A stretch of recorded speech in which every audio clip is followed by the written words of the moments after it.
Hello there, it's 6 o'clock here in Finland and 4 o'clock in GMT time, and early morning, I guess, in the US, and late at night in Asia. So good morning, good evening, and good afternoon, wherever you are, and glad to see already so many people. We're already over 30 people watching, and today's topic is to see what the minimalistic images look like that you sent to me, and I hope there is some sound. Nobody is saying that there is no sound, so I suspect that the sound is okay. It's really hard to monitor about the sound. And you are from Malta, UK, Poland, sunny Guernsey. Well, that's great. That's great, because we don't have sun here in Helsinki right now. Well, it might come out later, but you can see the window back there. Okay, that's towards east, and the sun is on that side, so that's why it doesn't really show. But it's getting dark here already. But the spring is around the corner, and I'm positive that we will get some better weather in the near future. But so far, it's not so good. The sound is good. Glad to hear. Glad to hear. Colorado, Denmark. I see some familiar names that have been sending those images. UK, Washington State, Belgium. We got people from all over the world. That's really, really great. And 43 people already. That's really, really good. What I will have a few things before we start talking about those images is that first of all, I've added Spanish and German subtitles to my newest videos. I'm not really sure how it is. And also I try to improve the English subtitles, and also the description can be found in Spanish and German. And I hope that will help if my English isn't really that understandable. And if you are using those subtitles, please let me know in the future that how accurate they are, because I don't know any Spanish. I've studied some German in school, but really I can understand a bit and read it a bit, but really don't know if the words are correct. But I hope that the subtitles help you if you're speaking Spanish or German, or if that is your main language. And also the English subtitles I'm trying to improve. And then those who know what Clubhouse is, I do have a show with Jimmy Cheng, which you might recognize from that picture. This image was taken about a year ago when I was in London and contacted Jimmy so that we can do some things together, and we did. We did a video, and he's in one of my videos. And we've had this for 3 or 4 times already. It's on Sundays. The downside about Clubhouse is that it is invitation only. You don't need an invitation to our chat or our show on Sunday if you have an invitation to Clubhouse. And unfortunately, it is iOS only. I think Android is coming, so be patient. And it is audio only. And it is the way that you can actually also participate if you want. You can ask questions and give your own opinions on different things. on next Sunday we're talking about food photography with Jimmy. And since I don't have that much to do, I will also start one clubhouse thing on Wednesdays at 5:30 p.m. with Matti Sulanto. We used to have a podcast together, and it was in Finnish, and I think we stopped in a couple of years ago. We did it about 100 episodes in here in Finland, and it was in Finnish. But then now we're concentrating on YouTube, both of us. But we're going to try this also in English. We had a couple of clubhouse talks in Finnish, but you know, the audience that are interested in photography is not that big in clubhouse in Finland yet, or those who are speaking Finnish. So what we had was only couple of guests or couple of listeners, and I hope we can have some more tomorrow. And if you need an invite to Clubhouse, please send me a message. What I need is your phone number so that I can send a text message to you. Where is the invitation link? I think I have 5 invitations left. So if you're interested in feel free to contact me. And before we start talking about minimalistic images, I have to say that this time the quality of the images was really high, and I got 100 images, and the first cut I had 50 left, and I will show 30 images because that will, you know, keep the images only the top notch and images that are most interesting when it comes to minimalism, and we can talk about, or I will talk about the images. And of course you can comment also.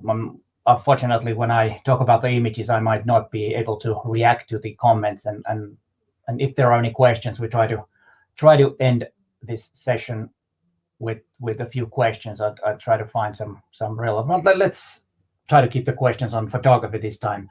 We'll have a live Q&A about gear some other time, but this is going to be all about photography.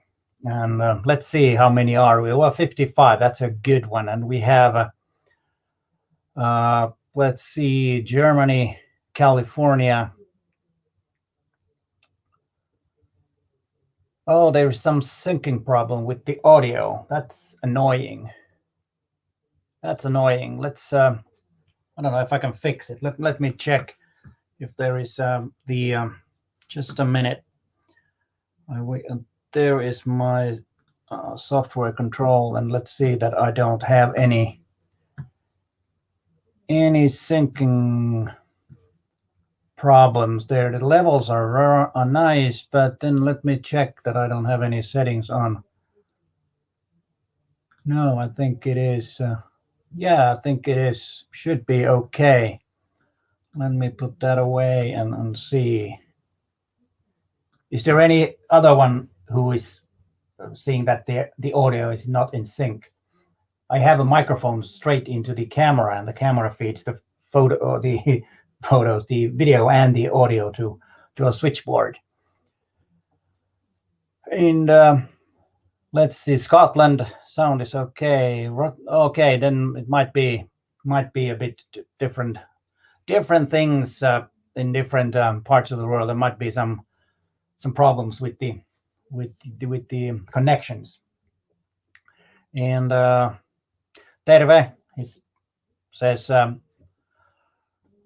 Michael from Cologne, Germany, which I've visited many times. Cologne, I mean, because of Photokina, which unfortunately is no more. They ditched the whole thing, and I don't think it's coming back.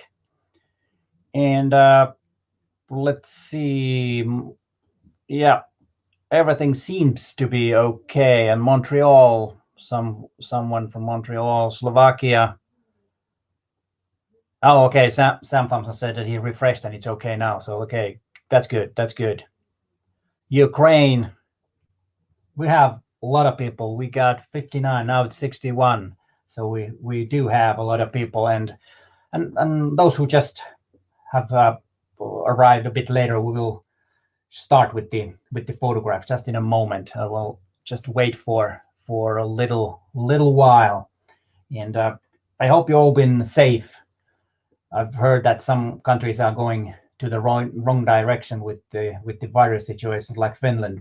They are talking about total lockdown here, so that we could only, they would limit our movement in or going outside a bit, not really strict, but still they will introduce that if the virus situation is not going any better, because we just had yesterday, I think, or was it Sunday, that we had the highest number of positive results in tests in the whole time, in the whole year. So we're not not even close getting better. Of course, the vaccines are rolling out, and they are giving vaccines to older people, and hopefully I will get mine sometimes during the summer. I don't know.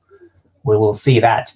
But I think it's time to start with the images. And as I said, I did get 100 images, and that's a huge amount. And the first cut, when I went to Lightroom and checked those images, and I don't check whose image it is. I just looking at the image, and I had 48 or roughly 50, so half.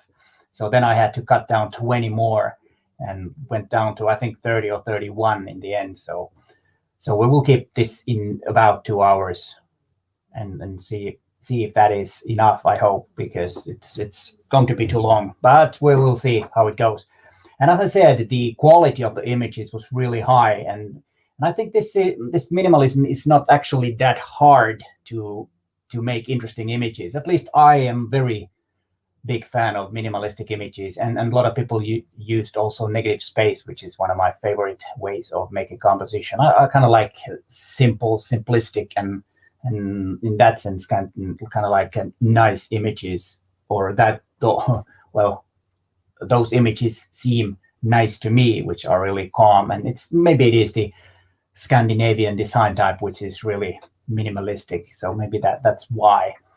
And I'm really glad that the I wouldn't say competition, but the quality of the image is really high. I'm really glad, because that means that you are really trying your best and having been sending the best images. And I think this so far has been the highest quality. All 100 should have been or would have been nice to show you, but it's not possible to do that much. But let's start with the first image. And this time I have your explanation on paper, like I did not have last time, which was not good. But now I have, so I have the information on this piece of paper. And let's go. And here we have an image from let's see if we could do it this way. So oops, let's make this so it's a bit better like this, and we will have this like this, so we will have it on full screen. So this is Peter Gernert from I bet the name suspects that it is Netherlands, because the photo is also taken in Netherlands. It's a place where you enter the beach from the dunes, and I think this goes for a minimalistic image. And what I really like is the really symmetrical composition. You have the rails on the side, and then you have the pathway there. And what's really great is that you're not showing the beach. That makes it more mysterious, because you want to kind of see what's behind there, and that makes it interesting. It makes you curious, and that's what I like about this image. It's and the shades of colors are like pastel colors. You got to really desaturated yellow and blue, and then you have a bit orange or teal. It's not teal, no, but what do you call the color? Beige, orange, really saturated, and I really like that.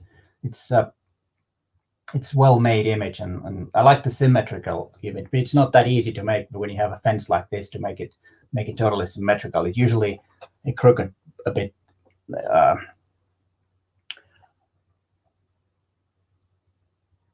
And let me be there also. Sorry, I forgot about that, because I think it's sometimes odd to watch if there's no face who's talking. You just hear the voice. And yeah, I think there's nothing much. And one thing about this image being minimalistic is that there is not too much detail in the sky. There is some detail, but not too much, and that's I think it's a good, that makes the minimalistic or the image is more minimalistic because of that. If it was really contrasty and a lot of detail in the sky, then it would kind of ruin the minimalistic vibe of this image. It doesn't mean that the image wouldn't be good, but now we're talking about minimalistic images. And let's continue with the next one. This one was really interesting, and this one was Philip Denti, and he says that he was enjoying his walk at the beach in the season's end and saw this, which he didn't really realize what it was, and made this image. And I think this one also goes quite well with the minimalistic image. Maybe a slight crop from the right side of the image would have been something that would have made it even more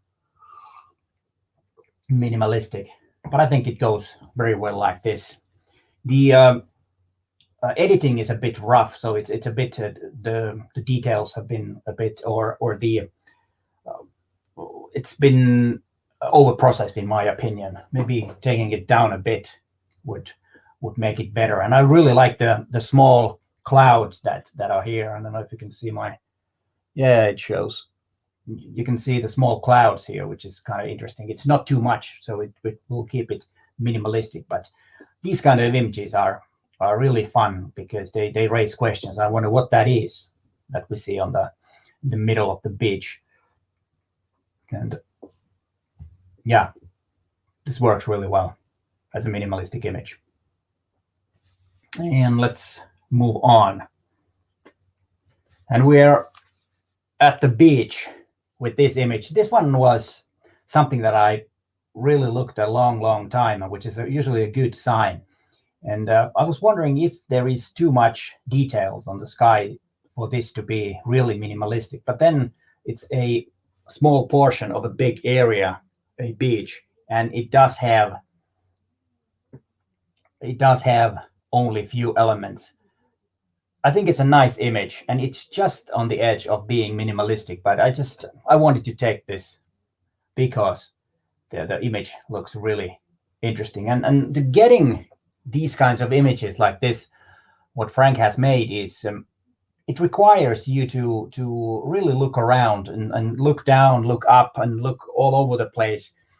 And I think that's one thing that you always should do is when you're photographing out, be alert and explore and be curious about different things and try to do different things. And like I say in many times in my videos, that try to have some kind of a theme when you go out for let's say like a photo walk, or you go outside and start looking at about certain things. Because when you start looking about, let's say like you want to see rocks on the beach or stones on the beach, that's a good start. You start seeing something else, and you might end up with totally different images that you was intending to do. And I don't think it doesn't matter what the subject matter is. The only thing that matters is that you kind of take those images and progress.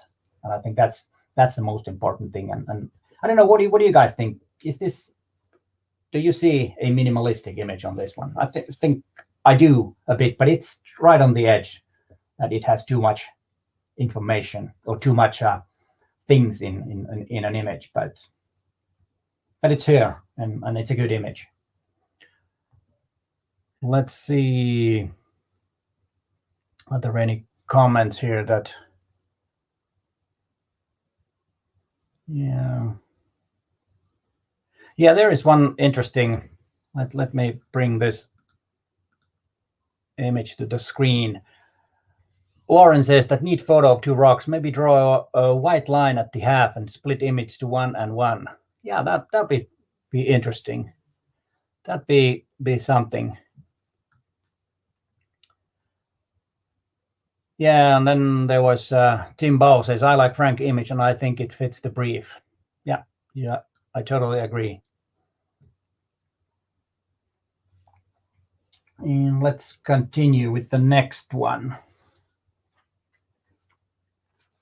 And this Andreas Nick sent this image, and this was also one of those images that is definitely minimalistic. But then what's really the most interesting thing is the I don't know what that is in English, but it's one of those things where you can what do you call it, saw your boat in. I don't know what, if someone knows what it is, please let me know. I'm sorry. And what I really like about it is that it is so bright and so colorful. It draws my eye right away to that. And then we see the boat, which is one of those interesting things, and it's actually flying because of it's a mirage. It's kind of like a reflection of a mirage, which you see that in the horizon. As you can see, it's flying.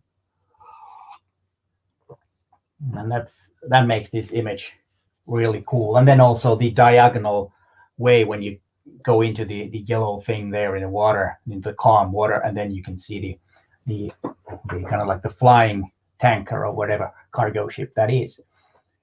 And I like the color of this image a lot, and the contrast with the yellow is really, really great. And I think if this reminds me of the image of in my video about minimalism, where it was the small island and a swan in the front, and then I showed the difference between when taking out the swan, and somebody commented that it's a better image with the swan, and I agree. But I just wanted to show you what the difference is with minimalism, and this one also is the same way, that you could actually take that yellow thing off, but it would be more minimalistic, but it wouldn't be a better image. I like it this way. And sometimes when you're trying to do minimalistic stuff, then just, if it doesn't work, don't worry, just take the image and like this one. But this is a minimalistic image, I'm not saying that. I really like this image, and especially the flying tanker. It's a ghost, probably. It's a boyo. Okay, thank you. Yeah.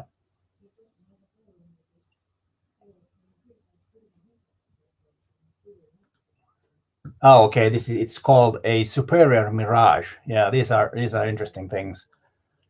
It's actually flying. And yeah, I agree that what Platry said, that great contrast, yellow and purple. I totally agree. That's one of the biggest thing in this image is the color contrast, which is really nice. And let's continue. And then we have Lauren Chidevsky, who is is very active sending these images, and I think every time his image has been shown, because he's a good photographer. And this is really interesting. The name of the well, you can see it, 12 panels of light, and that's a fun name for this image. And let's see what it's inside an old mission church in San Luis Obispo, California. The light being a sign of hope from beyond. It's a good image to have some hope. And yes, this is definitely a minimalistic image, and you have kind of made everything else black, and then just only have a bit overexposed window and some nice details in these thick walls, which is most likely rock. And that is an interesting image, and it gives hope. Yeah, and that's good. That's what we need. And I think this image speaks to itself. Not that much to say. Usually, sometimes images just nice to look at, but I think it works very well as a minimalistic image. Thanks for sending this. This is nice. And then Bendigis Nedvik says that it was an early morning in a photo camp. I wanted to capture the awakening of nature around us. Yeah, that works very well, and really nailed the focus. It's not that easy, actually, because usually these things, they move in a wind. It's very seldom so calm that you don't have any movement on those, and then you have the reflections on the water drop. This is really really well made image, and the color contrast also, and there is enough detail in the background. So even though it's very shallow depth of field, there are some interesting details, and especially, whoops, the wrong one. Oh, there it is. Especially these look like reflections. I don't know what those actually are, but it really good looking. And looking at the reflection here, it seems that the area is quite busy. But I still see that it is very nice shallow depth of field, and it's f5.6, and so that it is, you need to be really close, and so this must be really small to have this small depth of field with f5.6. And also the color, I don't know if I already mentioned the color balance and everything. It looks really cool. And the composition too, that this one is here is almost the golden ratio. If we would put the golden ratio thing there, it's probably quite close to that, which is good. And then also the way that it is, the composition is done, that because this kind of opens up this way, and you have the empty space for the thing to breathe. Usually it's a good thing if you leave open space towards the kind of like the where the image is heading. So if you have like kind of like a face, you want to have some room in front of the face and not behind that much. The other way around, otherwise it would be kind of squeezed into a small spot. But of course, that's also one thing to make a point. But this is usually the classical way and more optimistic way. And I really like this. This could probably be a nice print on the wall too, because of the very high glossy print. This would look totally cool, this image. It's not easy to print because there are so delicate shades of yellow here. So if you want to print this, you need to be really spot on with the printing. And let's continue. And this image made me laugh, and that's always a good thing. This one is Pascal Palumbo. This photo was taken on the grounds of Loch Leven Castle, Scotland, during a family holiday. The groundskeeper said his name was Steve, so I suspect that the bird's name is Steve.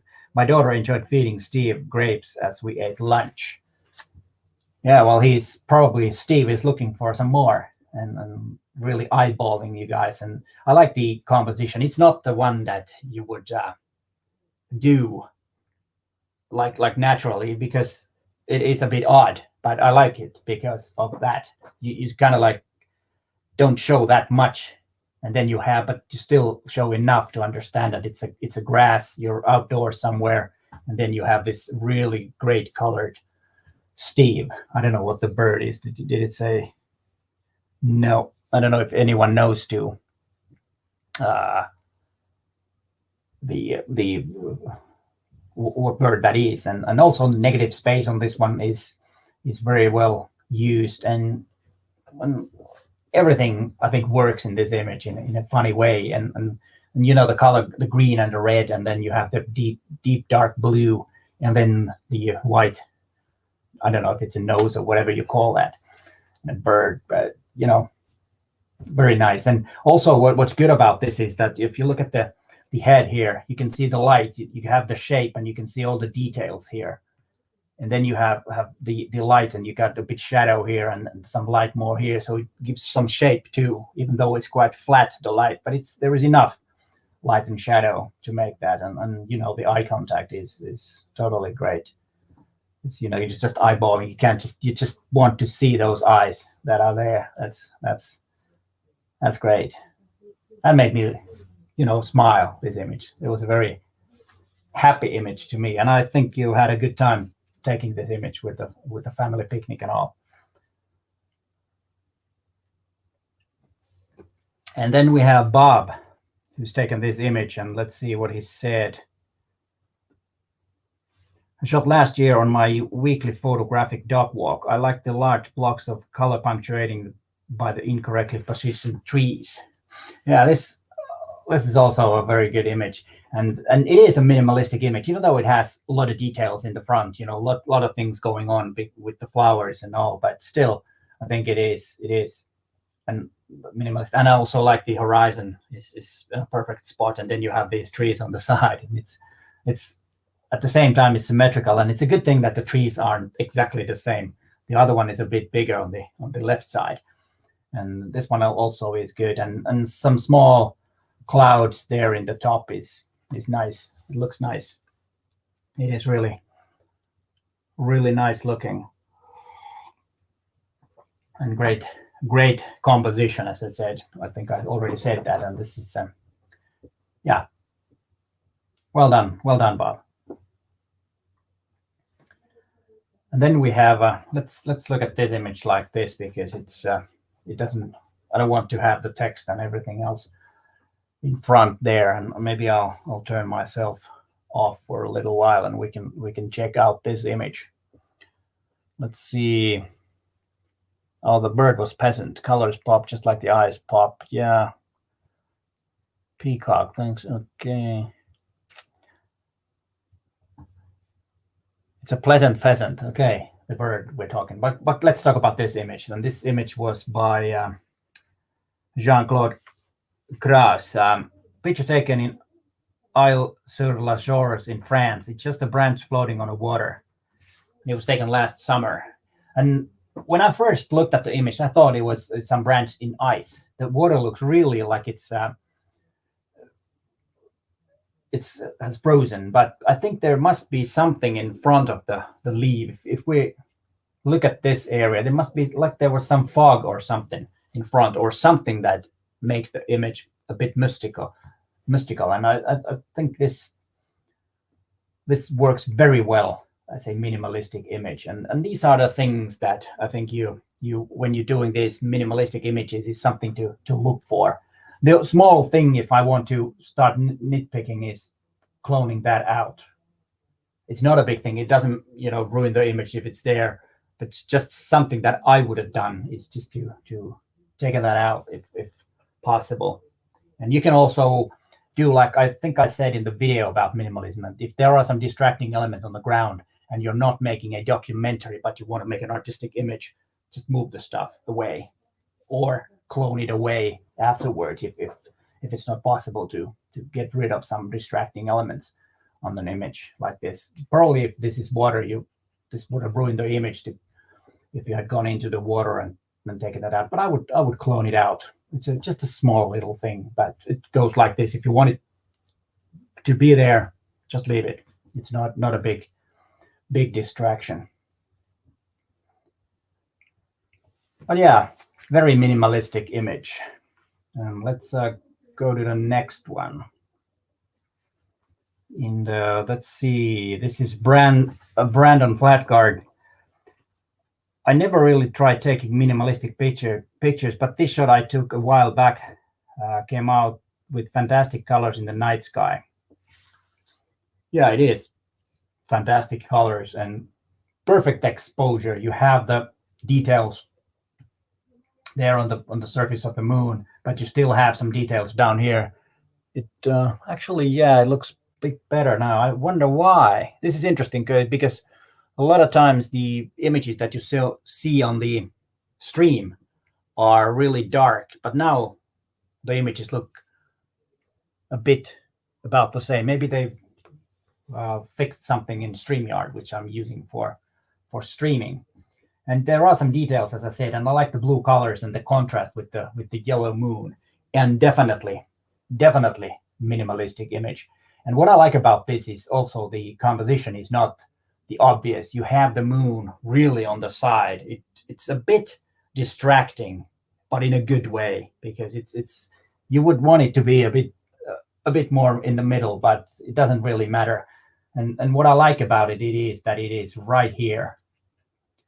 You kind of like the woods go out of the frame, and then you have the moon right there. I don't know if it was intentional, but I think that was a good call anyways. And sometimes you just get lucky when you're making images and things just fall into place, and you just realize it later that how great that is. well made image. And the good thing is to have your images, your camera with you at all times, because these images are not possible if you leave your camera at home. And there was someone in my Facebook group saying today, I read the post that he has some marvelous thing in front of him and he didn't have his camera with him. So that can happen. So always have your camera with you. And we will continue with another interesting image. And the sign placed in a window of a local apartment caught my eye one day on a walk. There's a lot of post-processing done, but it's very nicely done because it doesn't scream. You don't really see it. And that's really good. And you say, I don't know if you can see what it says, "You are loved," what it says on the screen, on the window where there's this small sign. And really nice colors, the color contrast, dark blue, really rich saturated blue, and then this not so saturated yellow. So there's a contrast in saturation too, and then there's a contrast in the color. And then there are these shapes. You have the abstract shape here, and then you have the same here, and then you have one of these lines here, and then the window. And I like the composition too, that you have some room here, and then you have exactly, almost not exactly, but quite the same feeling, that you have kind of three squares in the image in a way, even though we know that this is a sky, but it kind of looks like it's like a part of the square that you have. And then you have these rectangulars, and then you have another square and another square here. It has a lot, but I think it's still a minimalistic. The only small thing that I might have done, I don't know if you have kind of like made more light into here, I would probably darken these two a bit. Of course, this one is important to sign, but maybe I would darken this a bit. I don't know. I hope you didn't do a lot of work to get them to be visible, but I would probably. It's a bit of a distraction, but otherwise, I like these kind of images, simple and nice, and you need to look around. Like I've said already in this stream once, and I probably will say it a couple more times. Look around, because you won't see this if you're just watching, looking at your mobile phone, or just walking, and don't look, or not looking around. You won't see things like this, and you will miss a lot of images. But yeah, I like this. Let's see what we have here. Yeah. That's a good thing that you're discussing and commenting the other images. Then we have this image from Nico, and it's just a lonely duck in a lake in the middle part of Finland. And yes, very minimalistic images, and I really like the gradient on the water, that it is bright on the top and then it's dark in the front. Usually, if you do that, you would darken the top part to get more attention to the bird. But I think this works very well like this, because you just have the bird in the middle, and then you kind of like your eye wanders out of the image and starts dreaming, and in a way. But because sometimes it's a good thing to have a bit darker in the top and the bottom, so that the eye doesn't kind of go away and comes back to the image. But I think this it's kind of nice that it's kind of like floats away, and that's also the minimalistic way, that it's just floats away and you just keep on dreaming kind of way. That's how I felt when I saw this image, and that's why I like it. And it's a simple image, but usually simple is beautiful, and less is more, like I said in the video. Yeah, great. Maybe a bit more color to the bird. It's a bit or it's not that contrasty, and that might be, well, I don't know. It could be a bit different, but very nice image. I think we should check it out like this, and this way we can see it a bit better without the distracting stuff around it. I think minimalistic images needs the space around too. So I think we will look the image like this for a little while. And And let's go to the next one. And this is Ari Kalliala. And this is, like I said, that it's a foggy morning when the lake disappeared. And yeah, this is has some interesting leading lines also. It has leading lines, a rule of thirds, and negative space in the same image, which is also good without being too busy. As you can see, the leading line, the pier, or what's that called, goes straight. And what I like about it, it goes almost straight to the sun, which you can see here. You have this line that kind of leads the eye straight to there.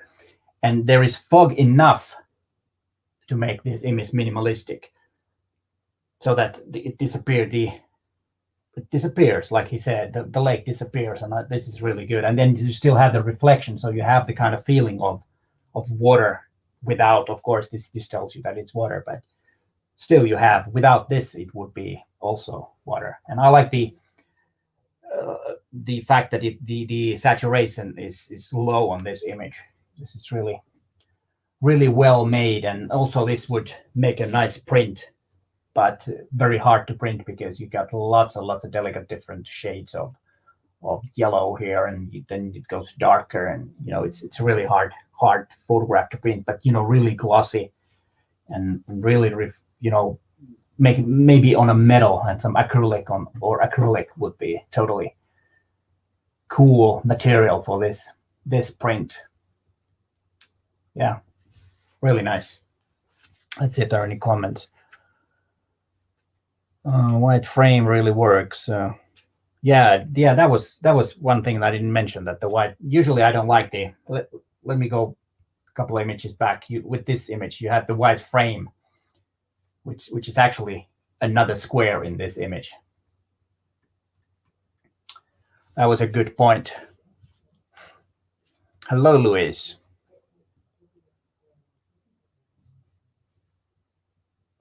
And let's see, go to the next one. This is Pekka Hyvönen, and this is some fog also. This doesn't really feel a foggy image, but there is the background here is that's fog, and then you get these two chairs, and there is a lake behind there, but it's disappeared in the fog. What I like about this is the symmetrical composition. It's almost perfect. I would slightly make it a bit less symmetrical, or just a tiny bit slice taken from that side, then it would be perfectly symmetrical. If that's something, if you tried that, and maybe some contrast, just slightly, a bit, not too much contrast, I would add to this image, just to make it a bit more punchy, maybe, but not too much, so that we wouldn't get too much information here, so that it would lose its minimalistic approach. But this image would work also totally opposite and make really high contrast, and then have a lot of details in the front, and maybe there are some details in the back too. But this is a minimalistic image and was intended to be that, so that this is totally fine like this. And then we have a Florian Remer with this image, which was one of those images that I was looking at a long time and thinking that, is this minimalistic? But I decided to have it because I think it is. It has great shades of gray here, and then it's almost like it's going around the whole image, like a carousel when you start looking at it, and it's really mysterious image. And this could actually be flipped the other way around too. It would be great image, even that, because it's kind of abstract image, and it doesn't have too much. And let's see, look at it like this also. This one is really dark, and there are some shades up here which you cannot really see on the stream, but there are some kind of like light streaks here in the fog. And this is like what he said. Let's see what he said. I took this picture on a very foggy evening in December. It shows basically only a lantern behind a branch of leaves. But what I found interesting was the light that the lantern created in the fog. I tried to capture this light as well as I could. I look forward to thinking look forward to hearing what you think. Well, what I think, you've probably heard it already, that I like this image. And this is also one of those things that you have to kind of see beforehand. You take this image, you kind of need, and these are tricky exposures too, because you might have, underexposed one of these because there is a bright light in the sea, and to get all these shades that is here is not that easy. So what I would suggest on these, that try to overexpose, not overexpose, but try to expose one of these type of images as bright as possible in camera, and then you can bring down the exposure to have it the way you really want it to have, because these are really hard to expose at the spot. But of course, you don't want to blow out the highlights so much that you will lose details. And this situation could be also for exposure bracketing. So yeah, you take like 3 different images with 1/3 of a stop difference, or maybe a bit more with 1/3 of a stop difference, and then start working which one works the best. But this is really, really well done. I really enjoyed the image. And then we have Lars. Let's see, so you can see the what do you call, the different apertures and shutter speeds. This picture shows a statue on top of the outer walls of a cemetery in Innsbruck. I have taken it as black and white picture with high contrast on my Olympus. In post, I basically added more contrast and some vignetting. Yeah, this image was good that you add some contrast, because this is good this way, that you have really big black area that kind of splits the image, and then you have the figure here, which is, saying something. It's probably talking about composition or something like that. Well, maybe not. And then, yeah, this vignetting is good because it kind of balances the image. Like I was talking about the image where it was the duck, that you could kind of like go out of the image, the eye wanders out. But I think this one works well with the vignetting. So it kind of like makes the eye bounce back, and it concentrates on the middle part, because there is a big barrier. The eye won't go out here because this blocks it. And then you can have kind of like, and the brightest part is right around the finger, which is a good choice. And yes, very minimalistic approach to this, because usually these type of churches and places, they might have lots and lots of details on this part. But really, really well done. And then we have Mikael Neruda. This image was taken in mid-January during a walk in the forest. I spotted the deer on the ground, lay down in the snow, and took the image with the 40-150mm Pro, so nothing else was in the picture. I am convinced that I only discovered this detail because we photographers see details that remain hidden from others, and therefore I like this picture extremely well. Yeah, you had many good points on this. First of all, I always admire photographers who kind of like how do you say that? Anyways, you went down to the snow so that you could get the image that you wanted. That's what I mean. You have to sacrifice yourself. You have to do things that you might not want to do otherwise, but to get that image. And I've said 2 times that look around.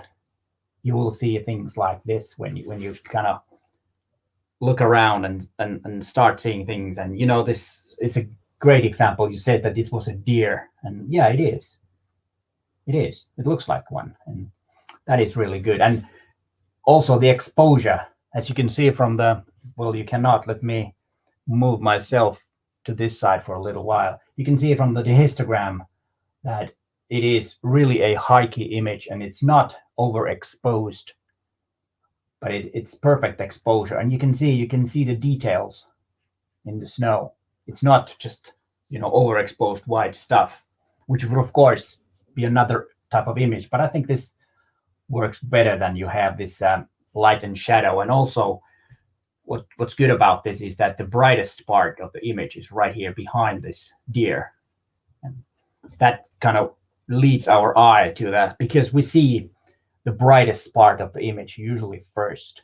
That's where our eyes are going. And that's, even though the subject itself is not the brightest, but the background that's right behind it is the brightest. And then of course there's a contrast. It's a black or very dark branch, and then you have the white snow, which is almost overexposed here, but not that it would look bad. It looks really nice. And also the shape and the shadows and everything, and not too deep shadows, but those gray shadows. And the snow is white where it's supposed to be white. So this is a perfect exposure. It's not an easy. It looks very simple and easy shot, but it's not to get it to look exactly like this. I really like this one. Great job. Great job. And oops. Here we have the next one.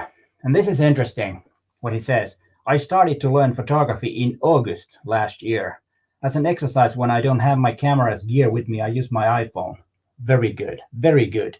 Always have a camera and practice, practice, practice, and make images, whatever you have. That's good. Before I took this image, I tried to take images of new skyscraper nearby. Coming back to my home, right in front of it, there is a Marriott hotel and this grid and the lamp. It just caught my eye and I took the image. I like the lamps. I like that the lamp seems to emerge from the grid at the bottom, almost one with the grid.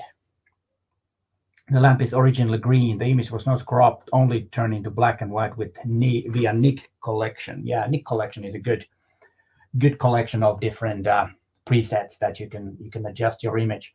This is really a great image, and we have to think that you only started photographing last August. I hope you keep on photographing, because this is really a really great image, and I really like the way that you saw this, and you were thinking of taking image of something else, but then this caught your eye. And I really like the composition of this. It's a bit kind of like a kinetic. I don't know if that's the right way to say it, but it's almost like the whole thing is moving when you're watching it. It's so dense, the grid that's on the store, and then you have the steel there, and to make it a bit more abstract, and like he said, that it is almost like a part of it kind of like comes from the grid, the lamp. This would be also interesting what this place looks like when it's dark, when you have this lamp on, and then it will light up the surroundings. That would be an interesting see. It might not be anything, but really interesting to see. And a good choice to have it black and white. It makes it more minimalistic to get the distracting colors away on this particular image, even though this could also make a nice color image, but then it might not be a minimalistic. So that's a good choice to have it like this, black and white. But let's continue. Then Martin Jean has a very classical minimalistic image. You have the snow background, then you have this again, don't know what it is. Let's see what if this image was taken while visiting a nearby park in my hometown. The sky was cloudy, and that gave me the idea to capture some overexposed pictures. Yeah, that's good, but it's not overexposed. Even though if you look at the let me turn myself off so you can see this one. If you look at the histogram, then yes, it is. It looks to be overexposed, but it's not. It's not. There is no bad artifacts or anything kind of bleeding over the plant or whatever that is. And if this was overexposed, it would have a less contrast here, and it would actually kind of bleed over the white part here. But it is tacked sharp here. There is no bleeding. Let me look a bit closer. Yes, there is no. It is tacked sharp, so it's not overexposed, but it is a high key image. And as you can see, there's not too many shades of different values of different colors, because the histogram is all the way to the right, but still it's not overexposed too much. You still have some detail here, and it's taken with 300 millimeter focal length, which is also quite long. But that is the way to get rid of all the distracting elements, just to crop in with the longer lens. It's in my opinion, it's easier to do. But yes, and the colors and the composition are just fine for this. It looks really nice. And also this one would make a good print, but it would need a certain place to hang this onto a wall, because it's so simple and plain and calm, and it should need some room around to kind of like have a big space to have a big print of this, and then a big hallway or a big place where you could have this on the wall. I don't think this would make a nice small print. Not sure. You should try if you are into printing, then you should try it. And then we have this image, which is and again, I don't know what that is in English. I should have checked it before. It's a bit gray, which is kind of interesting, even though it is. Oh, you can't see the histogram. Let me put me on the. It is on the bright side again, and it has black, but there's maybe the midtones could have been a bit brighter, even though you can see, because of the slight darkness here, you can see that the snow goes a bit down because of the light and shadow and the difference here. And there's also a good exposure on this, because you can see details in the snow. It's not totally white, and I don't think this would have worked if it was totally white. I would probably brighten up this area just a bit, so it's a bit gray, and I would I think it would make it a bit better. But it's a really interesting. You have the hole here, and then you get the part of the tree that is left, I think it is. And then the composition is perfect. You have it on a perfect spot, and I think this really works well as a minimalistic image, and also an interesting image. It doesn't when you first look at it, you have to look at it for a little while to realize what it is. It's not something that you just walk by and say, okay, another image. You need to look at it to see what it is, which I think is also a good kind of thing in an image, that you need to look into it and start a bit thinking, and it doesn't open up really fast. And then we have image from Paul, taken while snowshoeing at Emerald Lake, BC, Canada. Is that British Columbia, Canada? Oh, that's interesting. Snowshoeing, that's a lot of fun. I've done it sometimes in the northern part of Finland, in Lapland. It's really hard work to walk with snowshoes in deep snow. And I really like the shapes on this, and look at the direction of the light. It's totally perfect. You have the shadows here, which makes the shape. Then you have the bright part on the top of that snow thing, and you have some dark in the back. It really pops out. This is I think it's almost a stunning looking image. It's marvelous. It's beautiful. These shapes are just something else, and it's untouched snow, and you can even see the hair some more, and then it goes into infinity, most likely quite far away. And yeah, maybe here this one is a bit too much. Maybe this could be just cloned out a bit. I'm not really sure. Might not be a good idea, actually. Maybe it holds it together a bit. But let's look at this image for a while like this. It's really beautifully done. And also I like the composition, that the tree is almost right in the middle, and then 1/3 from the top. It's really symmetrical, and there's enough room around it make it to isolate it totally. It's a beautiful image, beautiful image. And yeah, let's see if there are any comments. Yeah, people are saying amazing stuff, amazing images, great photo, amazing.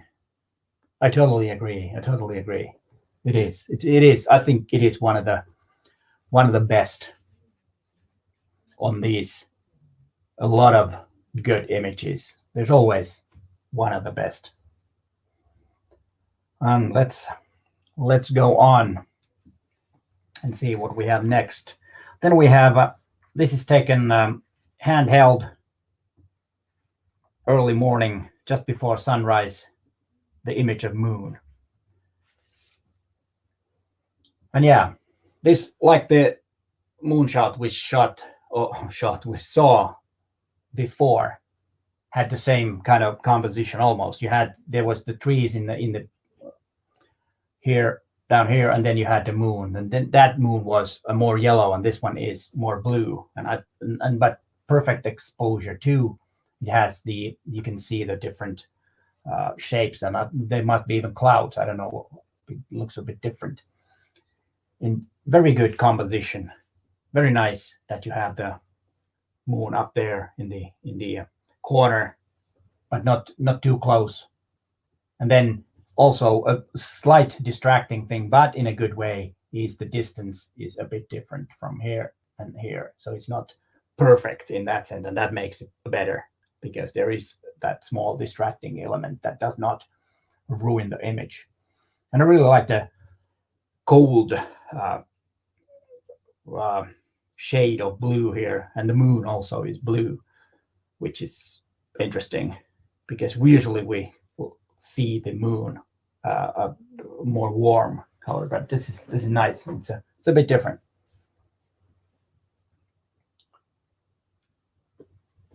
And then we have this image from Sam Thompson. And I was a bit surprised that you didn't send a picture of a person walking somewhere. I think it's a good thing that you look elsewhere sometimes, even though I really like your style.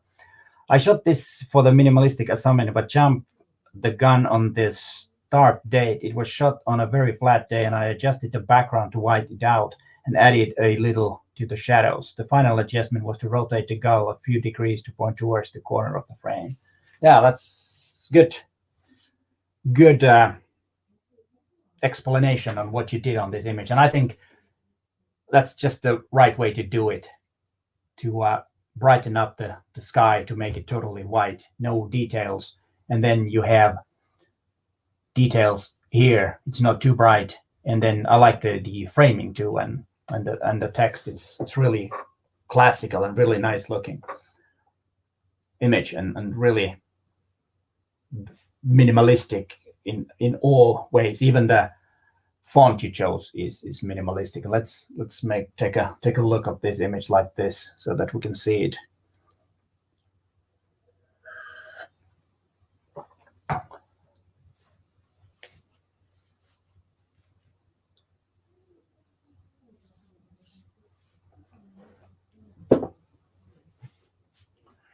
Yeah, there's actually one comment that I want to lift up, that it was from the Paul's image about the part in the lower part that I said that might take it out, but Lauren, you're totally right. It's better that way.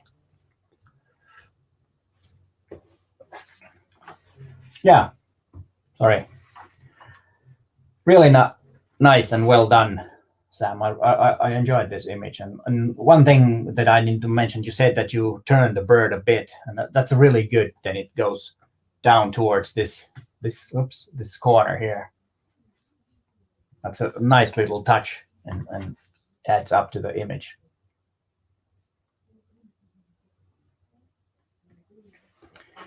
And then we have this image from Frank Schmidt, and this is also one of those that made me smile because of the composition is really beautiful, and I like the totally blue and kind of flat sky It's almost like a backdrop. You would probably blue screen this and take that and use it like a green screen, the blue screen, and take it out and put the bird or the pigeon somewhere else. That would be a fun experiment, because I think it would be easy to key that out. And I like the composition on this one. It's almost the, it was the in the beginning, the Pascal Palumbo's image. This is almost identical in the sense that it's a different type of bird and a bit different looking image in that sense, but also a very, very nice looking image. And this color contrast here with the almost red eye with the blue sky is really cool, because there's not too much color contrast on the bird itself. But I'm glad that the eye is so saturated to make some more contrast. And these type of images are really fun to look. I like it a lot. It's not the obvious way of taking an image of a bird, but I think it works really, really well.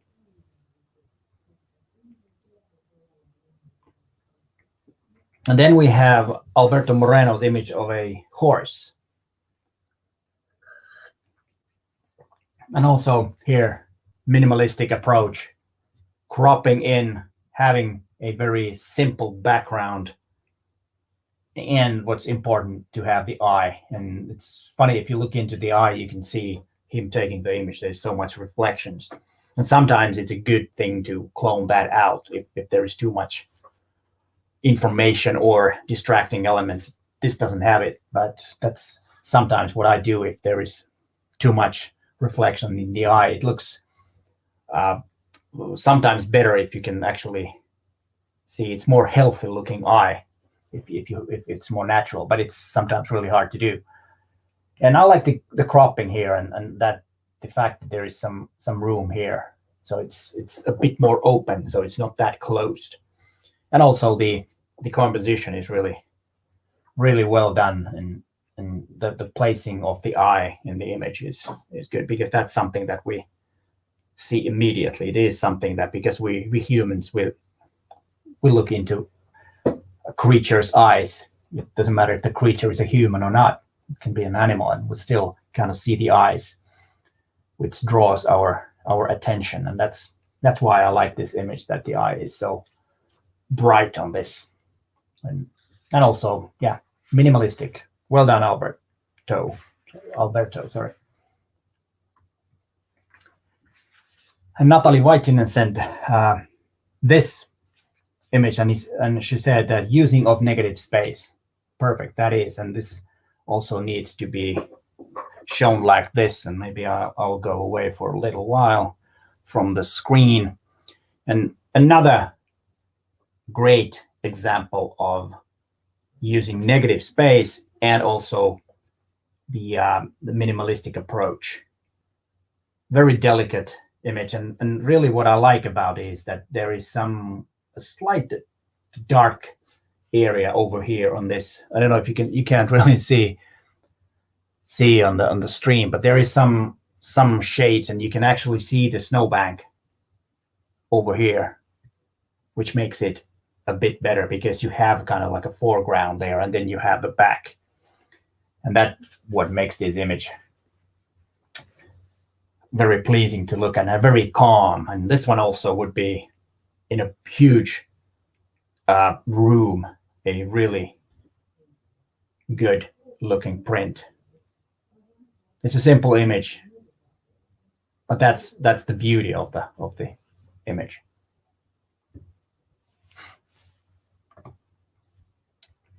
And as you can see, the histogram all white but not blown out, which is spot on. Very good. And let's see what's going on. If there are any comments. Let's see.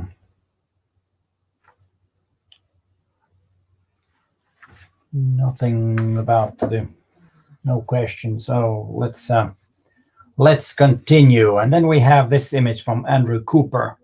Keys View, Joshua Tree National Park, looking across the Coachella Valley and the San Andreas Fault, taken when we were touring California in March 2016. a very classical and great looking landscape. And I think it is quite minimalistic. This bottom part here slightly takes the minimalism off, but still I think it goes for a minimalistic image. This part here would have totally been, but I'm not sure if the image would be better that way. I think this front here is quite good to have to give some depth to the image. Otherwise it would have been just anywhere in a way if you just shown this area. And I really like the mist and all the clouds or the fogs here, and the color of the sky, and then you have the blue shadows to make some contrast to the image. I think this one also needs to be seen like this. I think this and it looks great on the stream too. Yeah.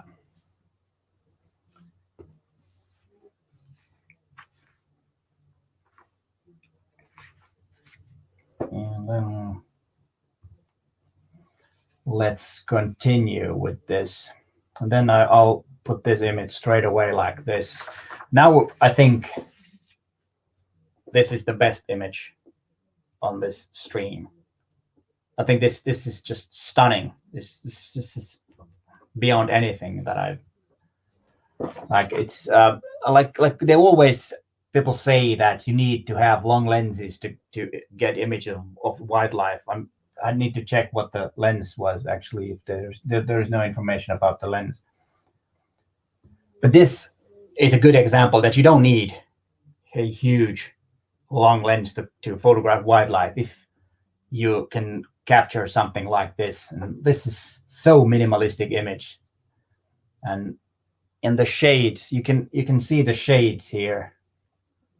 It's not probably some mountains in the back, some hills and mountains in the back, and you can see the different colors on this, and then perfectly sharp.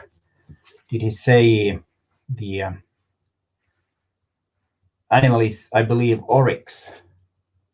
No idea what that is, but this image, as I said, I think it's the best image on this. Yeah, someone says spectacular, stunning.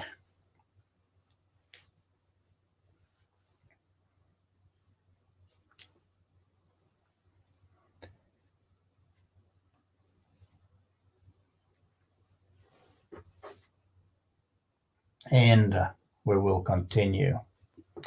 But yeah, I think this is a good example of minimalistic images in this.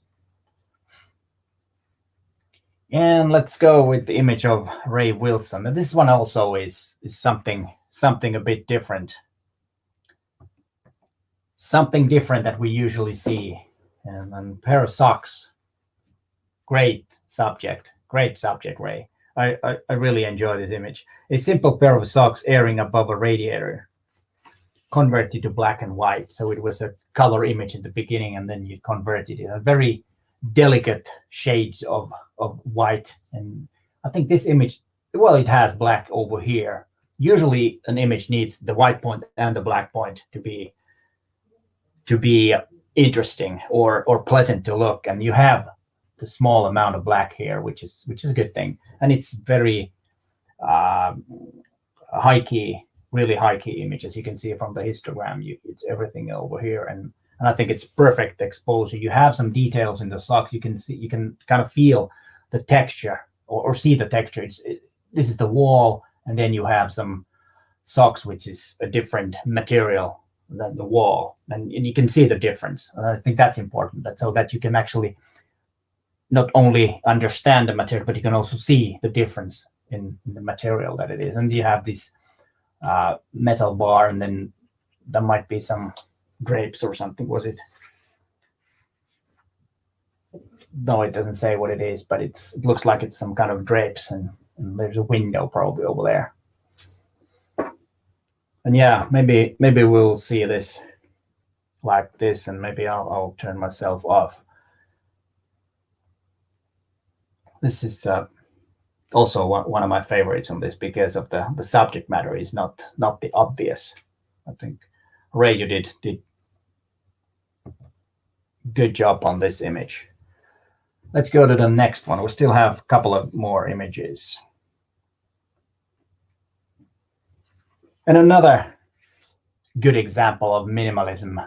It's maybe a bit too the shades of different colors or the different grayscales are not that present here. It's a bit dull looking. It would add, if you would have added some contrast on this, but yes, I would say that minimalistic anyways. And this is a abandoned hunting stand in a black forest in winter, and that's snow. That's most likely the wind has it's been a heavy wind, and you can almost see the details, maybe a bit of more details here. And then this one is the sky is a slightly boring color, maybe a bit darker or lighter.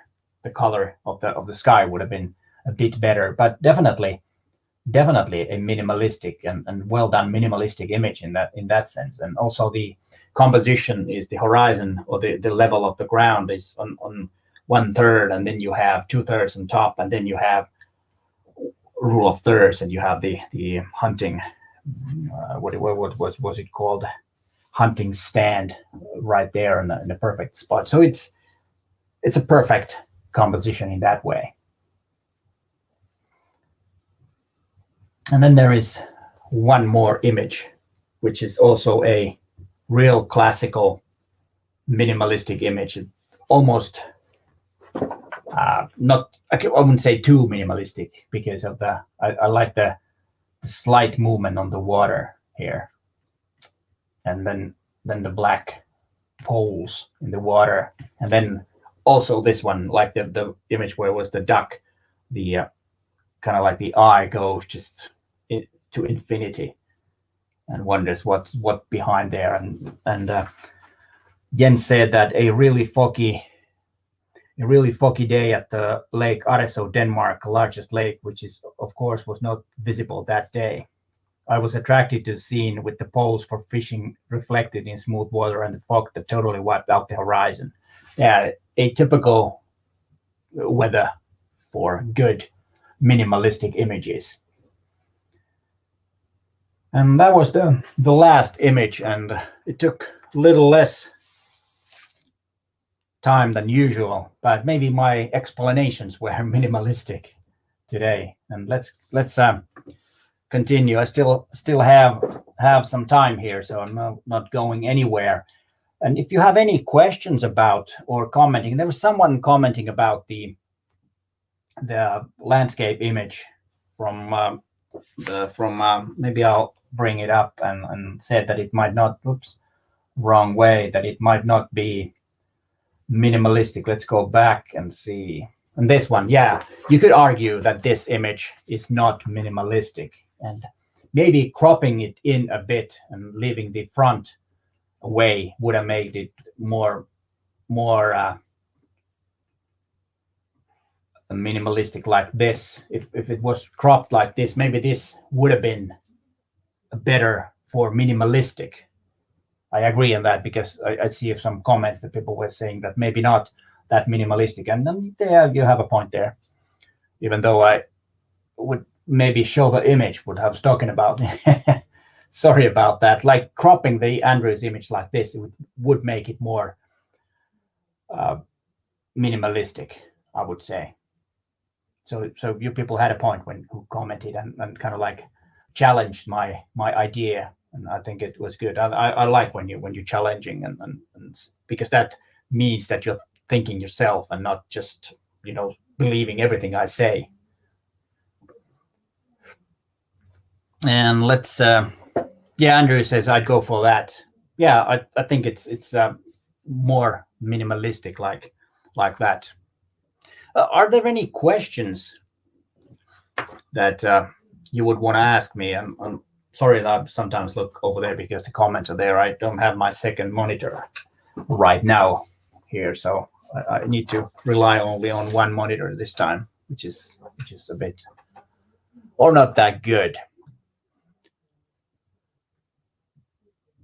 And if there are any questions and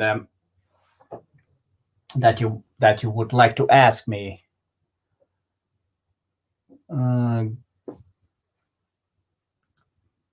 Yeah, thanks, Jens. He says that good and constructive comments, Peter. Thanks. You're very welcome, and thanks you sent those images. And as I said, the quality was really, really high on these images, and you really understood what minimalism is. But as I said, it's not, let's say, the hardest way of making images, but it's still, because the problem is that if you're making minimalistic images, they might be a bit dull, and that's the hard part, of course. If you do, and then of course to crop enough so that, and I mean cropping in the when you're photographing, so that you will only concentrate on the subject and leave everything out, to isolate the subject, to make the image minimalistic. And that's sometimes it's not actually that easy, even though minimalistic in a way is easy to use, but still it is, like everything in photography, is not easy, and that's why we need to practice it every day to be better. And the good thing is that we will never master it totally. We will always have something to learn. There's always someone had made an image that you just go, wow, even though you think you know everything, but you don't. Like I don't know everything. I just try to be better every day. But let's see if you have any questions. Yeah, this is good. Tony B says, I think questions will be pretty minimal. Yeah. Less is more. That's a good one. That's a good one. Let's. Oh, this one is. Well, thanks, Lauren. I like your journey into the city photos. Would love to see more colorful dresses, such as red colors with the snow-covered city in your photos. Any interesting an interesting city you have? Yeah, that would be good. But the problem is that, as you've probably seen in those videos where I walk around in Helsinki, everybody's wearing black or gray. I don't know. That's the way we are. We don't use very colorful clothes here in Finland for some reason. Of course, and one thing also, that Finns are, in a way, quite funny. We're kind of like two different types of people in one person. It's like during wintertime, everybody stays at home, and then in spring everybody goes out having fun, everything is colorful. Then during summer everybody goes to the countryside and the cities are empty, and then there's a small period of time in fall that people are in the streets, and then when it gets dark and winter, everybody just gets back home. So it's a strange world here sometimes. And let's see. What else do we have? Oh, this is interesting. As Randy is saying, I'm reading an old book on photography from 1910. You want to share some of the things that they say? I don't think the photography as an art form hasn't changed that much. Of course, the subject matter and in the way we make images, because 1910 it wasn't so much of action and everyday things that happened. It was more formal, I think, the way that people photographed. In 1910, they were the Kodak brownies, and so that everybody, which meant that everybody who could afford, it wasn't a cheap thing to buy those cameras at that time. And that's how probably photography has changed in that way. But there's interesting discussions. If you guys have time and find old writings about photography from that era, they still discuss the same thing. And one thing that I was really amused by, that they were talking about the film size, which because the ones that used big cameras didn't think that using a small camera is photography. And it reminds me of the full frame and micro four thirds conversation. So nothing has really changed. People kind of talk about the same things, and I think we should talk more about photography than the gear. But of course, the gear is important, and how to use it is really important to make you a better photographer. If you know your gear, it's easier to do. And let's see. Yeah, it is very, Randy is commenting about the book he's reading. It is very interesting on the effort they went through for a photograph. The horse carried all the equipment. Yeah, the cameras were so big that they needed a carriage and then, of course, an assistant to carry all that stuff. The cameras were huge. And they also, at that time, they, maybe a bit earlier, not that time anymore, but 20, 30 years earlier, from 1920, they needed to have the darkroom with them. So that's why they also need horse carriages, because the darkroom was in the carriage. Because when you made the exposure to the big glass plates, it had to be developed right away. So they had to have the darkroom with them. Now we have the darkroom in our hands. So, but we don't need the horse carriages anymore. But that's what they used back then. Yeah, someone is asking, do you have a new challenge in mind? Actually, I do, and I will tell in the end of this stream, which will, well, I'll still have some time if you have any questions. Oh, okay, this is an interesting, like Lauren says here, overuse of bokeh shots these days. The background was important in good old days, actually today as well. Yeah, this is something that I actually had a video about bokeh and is it overused, and I agree with Lauren that it is, because if you want to have like a context to the subject that you are photographing, you might want to show the background, some hints what's in there. It doesn't have to be tagged sharp, but just slight out of focus or a depth of field that is not totally, blurred, the background. Because if it's totally blurred background, it can be, the image could have been taken in the studio, just a backdrop. But of course, if we are talking about, like today, talking about minimalistic shots, then it might be a good thing, because that's just a form of art to do. But it's not the only way of doing. And of course, we have to differ depth of field and bokeh. They are exactly not the same thing, but they're close to each other. And if you haven't seen the video, just go to my channel and check out that video.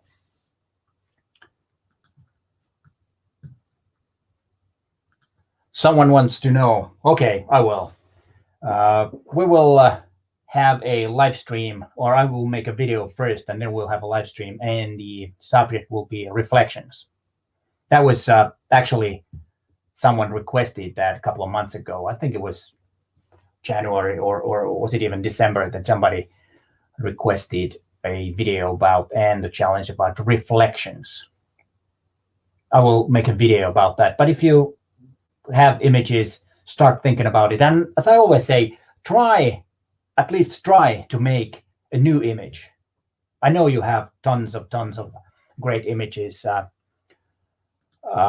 in your archives about reflections, but try to make a new image and try to think differently and what it is. But I will make a video, so I will tell you my thoughts about what is a good reflection image. I hope I can get some more. I do have some in my archives, but I still need to make some new ones for that video. But that will be in about a month, somewhere in the end of April or mid-April, somewhere around there. So reflections is the next.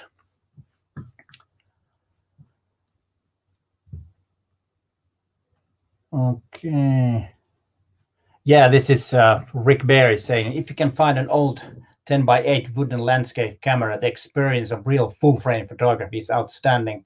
None of today's digital, I'll fix it later in post, shoot and pray philosophy. Yeah, that is true. I've used a couple of times really big ones, because when I was studying photography, we had to use those big cameras. I don't remember. I think it was 8x10 or even bigger, and we needed to take portraits with that, and that was really interesting. A very interesting experience, and it is a bit different than when you have a small camera and you can do almost anything in post. You need to have a different approach to photography, and that is something. If you ever have a chance to use film cameras, just try it. Borrow somewhere or buy cheap cheap old film camera and shoot a couple of rolls of film and see how it is. It is a bit different experience, but still the same things apply about photography than if you're using a digital camera. In that sense, it's not different, but it is a bit different experience. And if you haven't never tried it, I really think you should.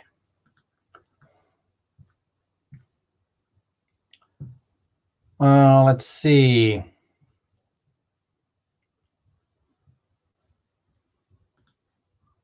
And then Icons says, Mr. No. Reflections. Okay, I'll need to get some fresh material for that. Does a flipped over double exposure count? Well, it depends. It depends how you define a reflection. I don't mind. If the image is good, then who cares? Not sure yet.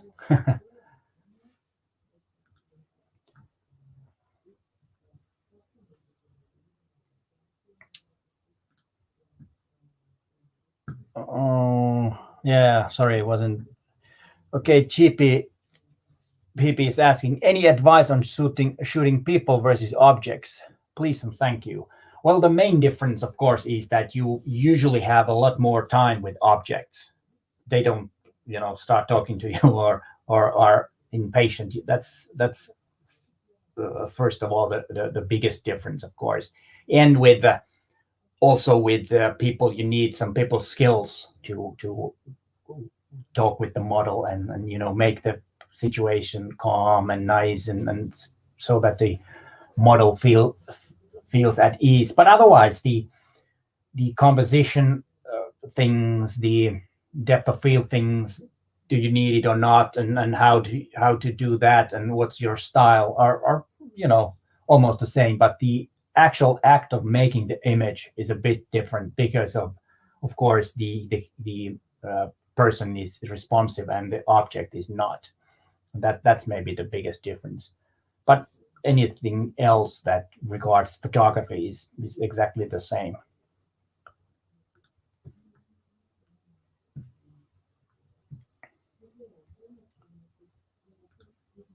Yeah, Global Societies and Cultures is asking, how big are you printing with your OMD cameras? I don't print that much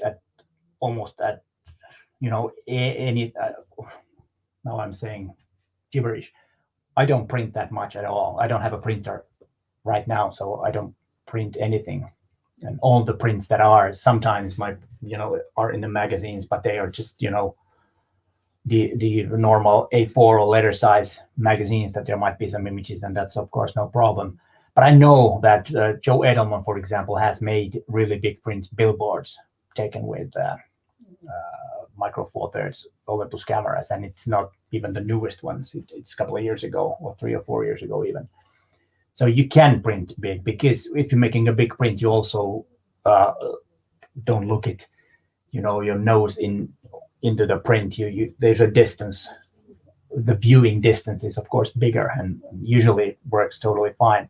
But if any of you who's watching have any comments or experience about printing, please let us know.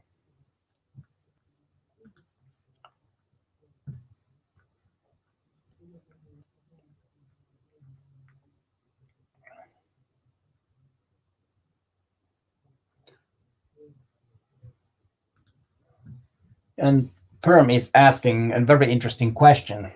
Cheaper prime lens collection or single pro zoom lens? That's a really tough question. And I don't have a definite answer for this, because it depends a bit on your shooting style. If those primes are really fast, for example, you might be able to shoot in the darker conditions and have more room for different depth of field. You could have a very shallow depth of field because usually the zooms aren't the fastest lenses. But for convenience, then just a good quality pro zoom lens could be a good choice, because you have more different focal length, and you also have the ones that are between the prime lenses, so you have more flexibility with that and less gear to carry around, and you don't have to switch lenses or anything like that, and you just have that one lens and the camera, and that's not a bad idea either. because the cheaper prime lenses might be not that good quality. Of course, it depends. The M.Zuiko lenses are quite good, and you don't really make any difference or see any difference, to be honest, if you're taking an image with the, let's say, the 45mm f1.8 versus the 12 to 40mm f2.8 Pro zoom, and you put those images side by side with the certain with the smaller size, you won't see a difference. But of course, if you go some of the brands, like I think Yongno makes really cheap primes, but those are no good, to be honest. And then I tested the Kamla, and I think it was the 50mm, and it was no good. But the brand new lenses, let's say Mitacon, Laowa, M.Zuiko, and Panasonic, for example, that are the most common micro four third lens makers, those are all good, so no problem with that. But it's more about your shooting style, and also how much you value the convenience of having just one lens.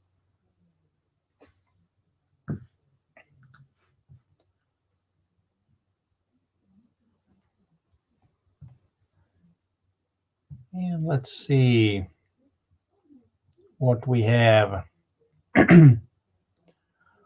Well, welcome, Matthew. You're from Manchester, UK. Joined late but made it. Thanks for coming, and great to see you here. And yeah, here are some print sizes. And for example, Neville is saying that you can print up to A2 okay at home. A2 is how big that is, I'm not really sure, but you can check it if you have different measurements and different codes for different sizes in different parts of the world. Yeah, let's look at what it is. Yeah, I'm scrolling back a bit and seeing if there are any questions.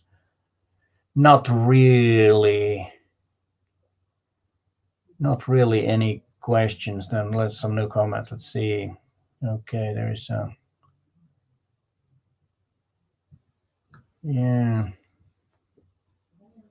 yeah. This is an interesting question or comment from Lauren. Are we now getting to the point where photos are getting too sharp? I might be guilty of this as well. Seeking a look which is far more natural, a return to film look, softened lenses might be good. And funny that you said that, because I just got a so-called mist filter, which I bought it from the company called Moment, which makes usually or has made before some different cases for phones and lenses for phones, and now they have also these filters, mist filters, that will make the image a bit more the way film looks. It softens the highlights so that it looks more natural, or not natural maybe, but the way the film used to do it. I mean, it first was intended for video, to get that digital look out of videos, which these cameras like Olympus tend to make a bit too sharp images. And also back in the days when film was the thing that we used to have these so-called soft focused lenses. They were made for, usually intended to use with portraiture. That it was actually a lens that made a soft image, and you could buy, it was the whole lens, and it was kind of funny. Now it's kind of funny because everybody wants tack sharp images. And yeah, that's a good question. I think that's something that we should really think about, that our image is too sharp. We all are guilty of that because we can. I think it's a maybe the thing is that when we used film, we could not do that. Now we can, and that's why it's a bit different aesthetics, and we tend to like those. But that's a good point, and I will make a video about and test that mist filter for photo shooting, and see how it renders the highlights and how much different it actually is when you really making those images. So that was a good question. Let's see.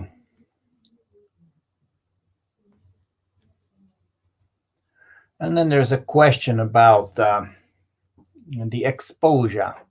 Hi, I am Gabor from Scotland, originally Hungarian. How do you set up the OMD Mark II to raise ISO in aperture priority instead of dropping shutter speed?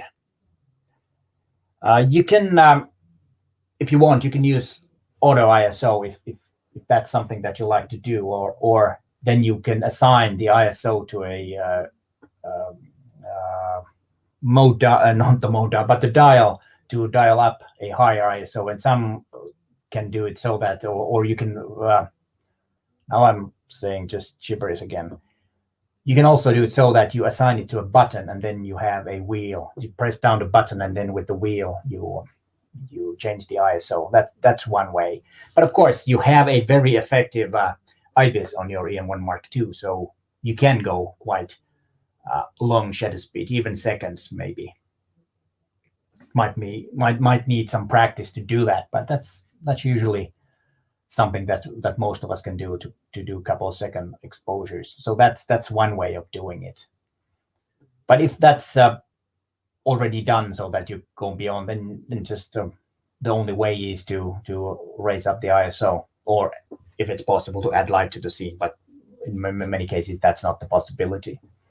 But I would assign to a button and then use the dial to dial in the ISO that you want, or use auto ISO and then limit the auto ISO to a certain ISO that you think is high enough that you want to use.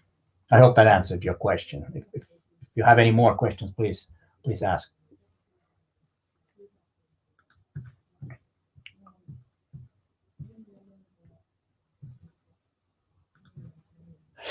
This is a good one. Yeah, that's true.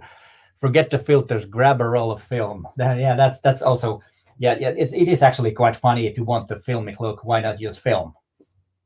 But the problem is that making videos with film would not most likely be the most convenient way of making, for example, YouTube videos.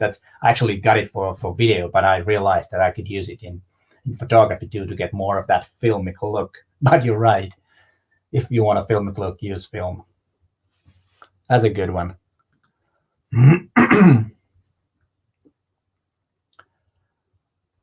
Yeah, let's see.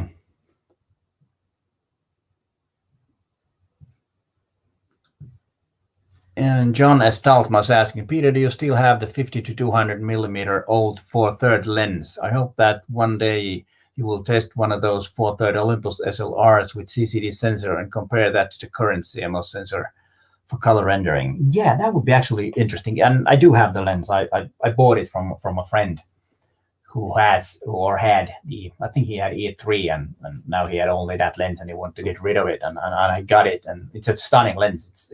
It blew my mind about the quality. It's almost as good as the new 40 to 150. But yes, I have planned to test older Olympus cameras, but I haven't had any chance to get them. I really don't want to buy them because I really don't need them. But for testing, it would be cool. Maybe I can borrow from somewhere one of those. But that was a good suggestion. Maybe I'll do that. Let's see. All right, Randy has E500 with the Kodak CCD, which makes beautiful colors. That's interesting.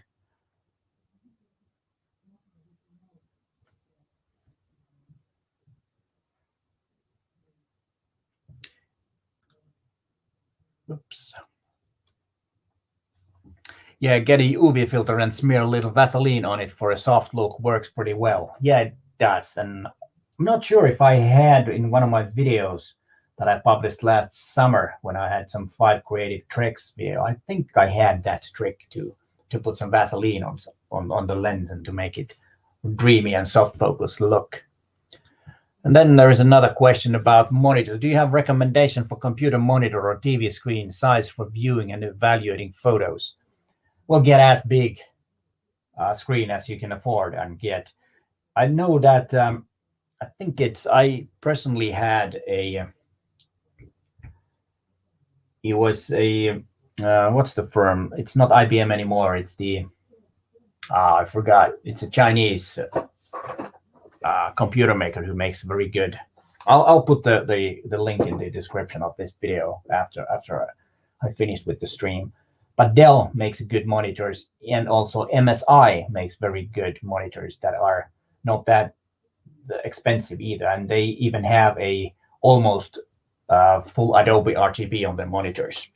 They just launched them last fall, and actually I just found out that they even make monitors, the MSI, which makes the gaming laptops mainly, but they have these new monitors also, and those are pretty good. And I would, if you want to look your images big, maybe a 32-inch monitor could be good. But of course, it depends on your budget too. But I would get as good monitor as possible. And check out different tests on. There must be tons and tons of tests on monitors on YouTube too, and some other blogs which will tell you which one are good. I'm not really that well informed or know that much about the monitors.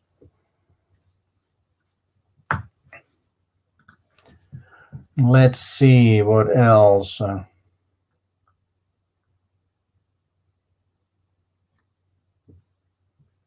Let's see. Yeah, that was also one good company. Now I remember, it was a Lenovo. I had a Lenovo screen, but I think my daughter has it now. But MKIII is a good one too, yes.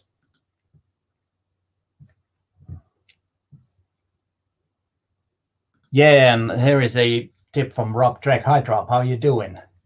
Lens whacking is a funny way to get soft images. Use an old full-frame lens and tilt it directly in front of the bare sensor. Yeah, the way it works, actually, I can show it with this camera, how it actually works, is that you take off the lens, and then you have the lens like this. You hold it like this and turn it.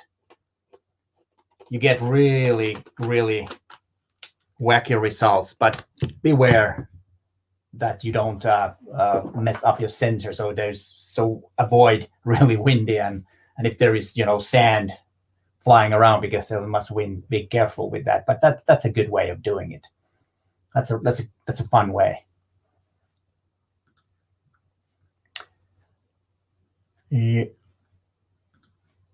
Yeah, John, Johan, it was Lenovo.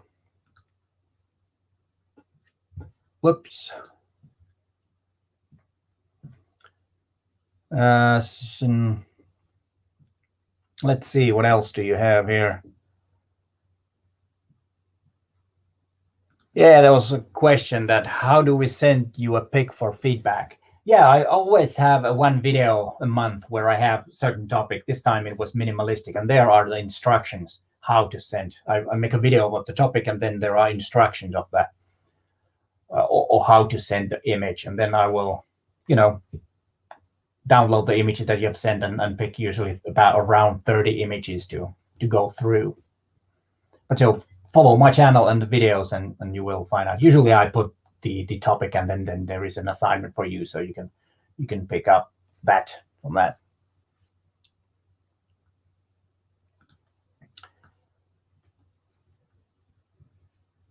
Let's see. Let's see, what else do we have? And then there's a question from Icon Sees, Mr. No Icon Sees. I don't know which way this is supposed to go, but are scanned negatives okay to use for photo contests? Of course, if it's a good scan, you need to have a good quality scan, then of course it is. Yeah, no problem with that. In some photo contests, if you're talking about in general, there might be some rules about editing and stuff like that, but usually, yeah, scanned images are totally okay.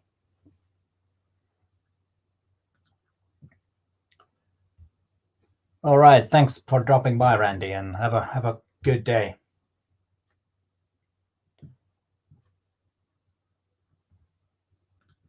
And Super 30 is asking, hi, I am Anand Kumar from Patna, India. I want to know which camera you're using now. I do have the EM1 Mark III that I'm using as a webcam, or yeah, we can call it webcam on this. I have it attached with the HDMI to a Blackmagic switchboard, which feeds it as a USB camera to my computer.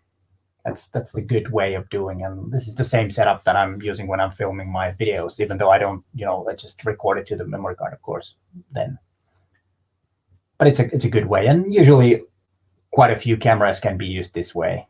And sometimes you don't even need a switchboard if you use it just as a webcam straight to the computer with some software that supports that particular camera. Usually the quality isn't as good, but the difference is not that big. So there are a lot of different opportunities to use.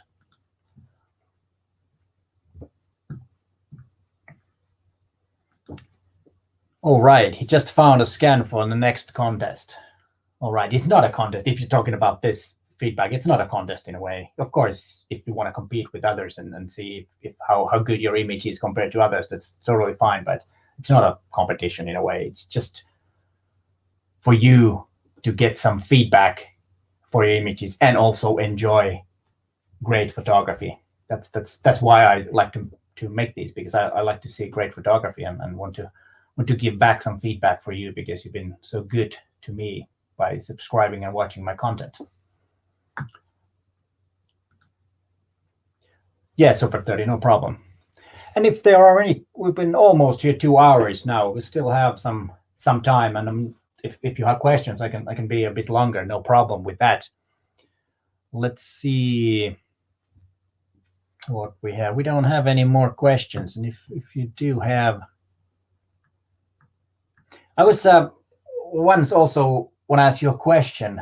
What would you think that if I would have a guest on these photo feedbacks? How would you feel about that? Because that would be probably something new also, that someone else would be here, or not here, but online, and give some feedback on the images. What would you think about that? And if you think of anybody, just let me know.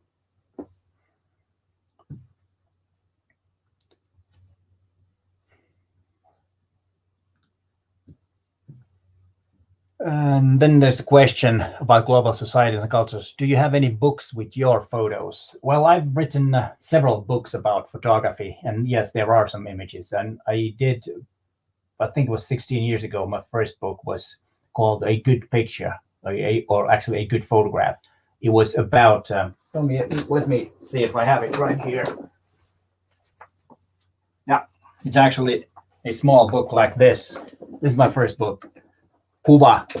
It's a bit overexposed, but let me see if I can. Kuva means photograph, and that's actually my son on the cover.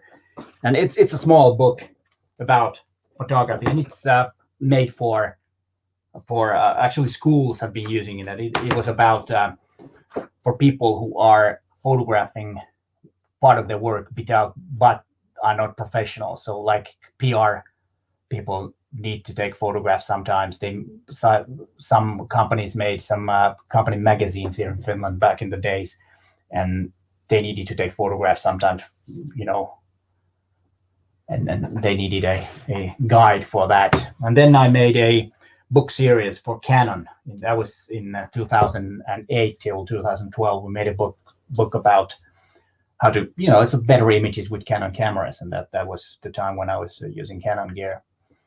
And there were a lot of my pictures, but not a photographic book as a collection or like that. I don't have, no. All right.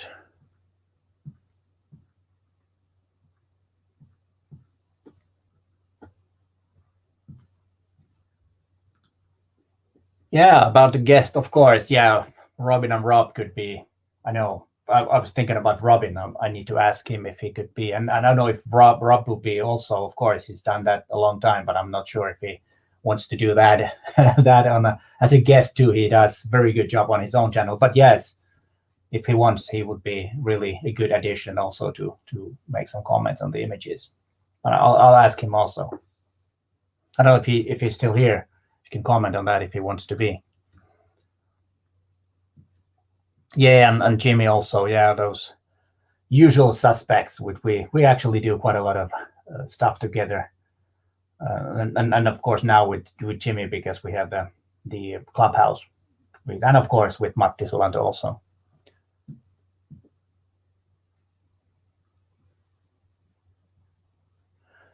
All right, cool, anytime. So we'll figure out when and how. I'll be in touch with you, Rob, and see. Let's do this.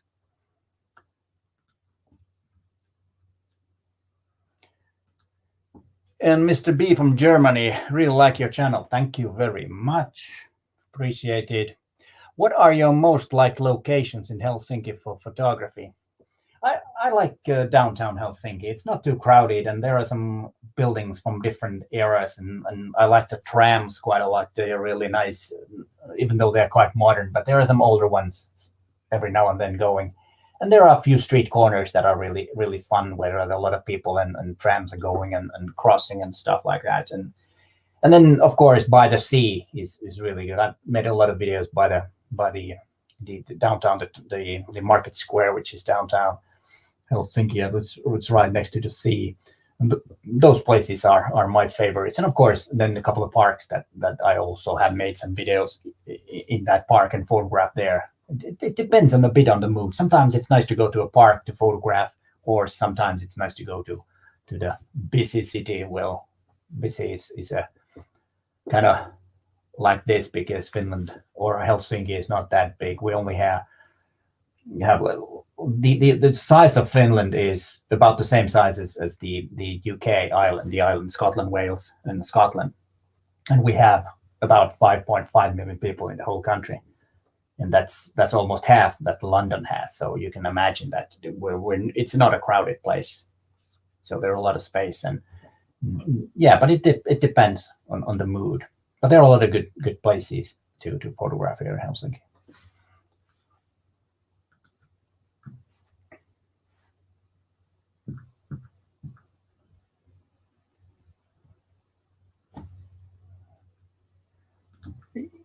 Yeah, another question about the camera. It's the 12 to 40 millimeter f2.8 zoom lens, which I'm using, and I think it's at 18 millimeters right now with the full open f2.8.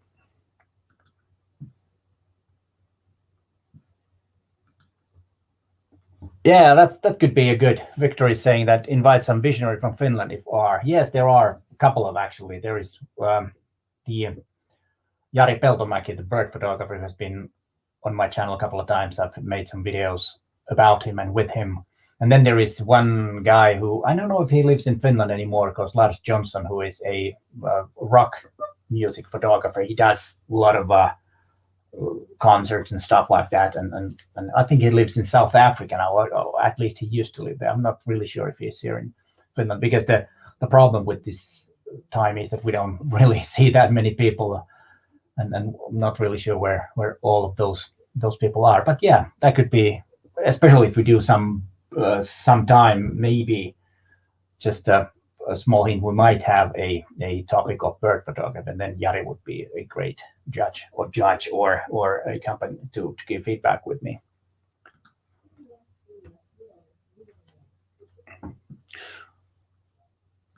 Yeah, then of course, yeah, a Finnish photographer guest could be also something. I have to think about that. It's a good suggestion.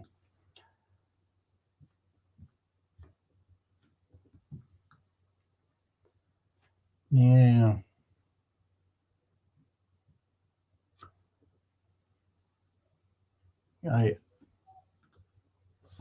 I should make a photo book. Maybe I will. I did have a plan. I actually took some images for it, but it kind of, I don't know. I kind of lost interest. Maybe I will pick that up again.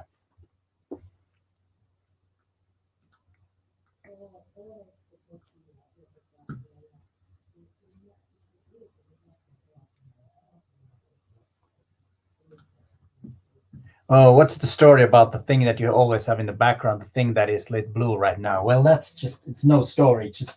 I just wanted to have some light in the back, and it's actually a lamp or a lamp called a small house, and it's from IKEA. I do have a Bluetooth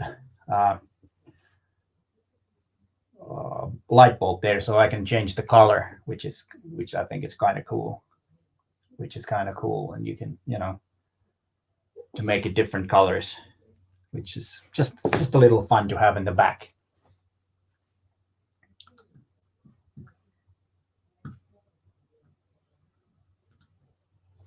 Yeah, this is an interesting question. What do you expect from the industry in general recovering from COVID? Venues, weddings, and so on. Yeah, it's been a really tough time for those who photograph venues and weddings and big gatherings, concerts, and big sports events. Maybe those have been, maybe in sports events they have been photographers, but big venues like weddings and conferences are totally they're non-existing right now, and it'd be interesting to see what happens when things start opening up and weddings and conferences are still there, and I hope those who do that can survive until everything is open again, because it has been a really tough time. You can imagine if all of a sudden you kind of like lost your work, you just flat out everything, your calendar is totally empty and no money coming in. That's horrifying. And of course that also in a way happened to me about a year ago, but luckily I did have some online courses and stuff like that. But even though I'm not a wedding photographer anymore, or doing some venues I have done for clients, when they organize a conference, I might be photographing that, and of course that's totally wiped out, and it's been a tough time.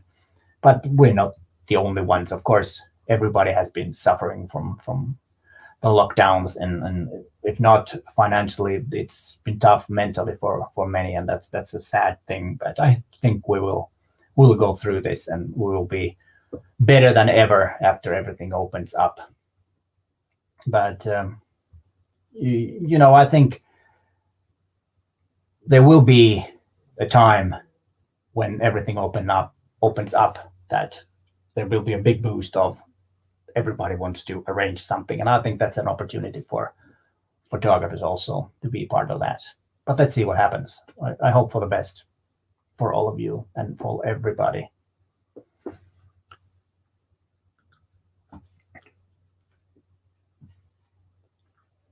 Okay, let's see.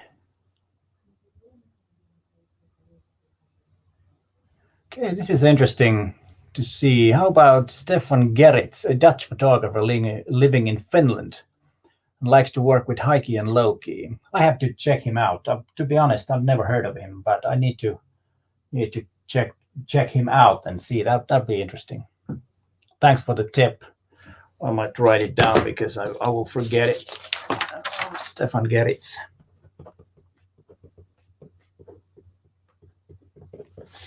Like that. Now I have it here, so I can remember that. Thanks for the tip. Very good.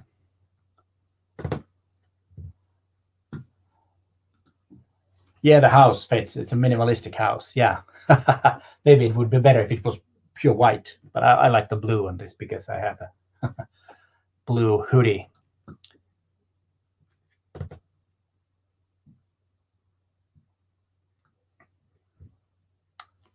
Yeah, okay.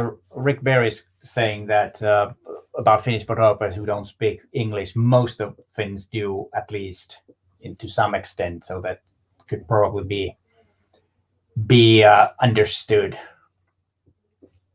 But that's a good point.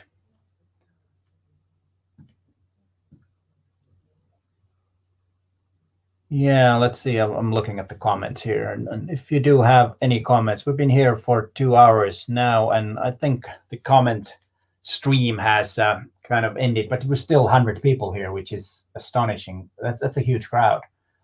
That's a huge crowd. We always think that only big numbers in YouTube is the big thing, but imagine talking to 100 people in a conference. That's a huge thing, and so I consider this to be huge, and it's all thanks to you. Now it's 101, so I'm not going anywhere yet because you're still here.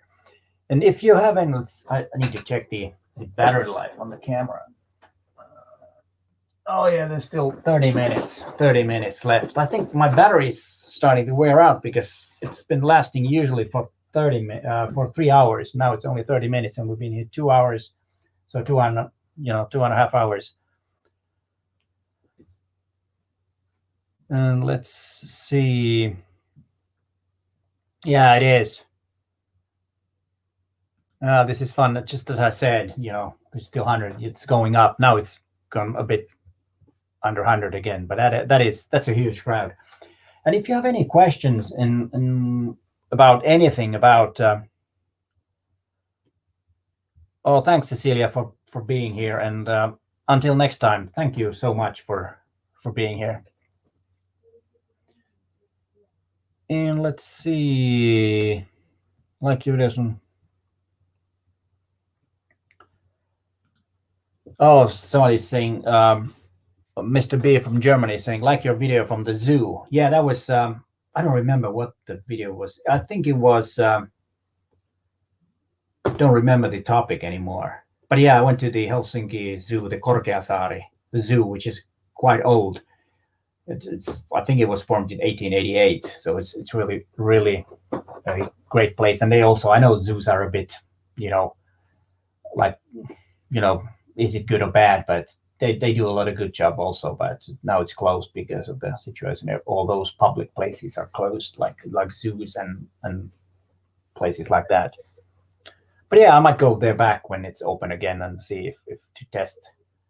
I think it was about wildlife, yeah, because I was testing a longer lens, but had not possibility to do any wildlife photography, of course, here in Helsinki.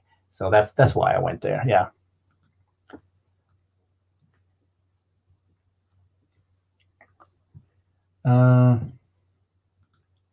Yeah, this is an interesting question. Where is the first place you would like to visit once travel is possible for photography reasons? I just want to travel. Let's say that. To be honest, I miss traveling. I first thought that it's been nice to be home, but to be honest, I've been watching, my old images from trips that I took way back, but most likely if I had any, I would probably go to Scotland, to the Highlands. That's a beautiful place to photograph. It's one of my favorite places to photograph, even though I'm not a landscape photographer. But the ultimate, of course, would be to go to a really huge city to do some street photography and portrait of strangers in a huge city. That could also be an option. But I don't know what happened and how much I will travel after the pandemic is over, because we never know what the prices will be. Maybe the plane tickets might get really high priced. I don't know what happens. We will see.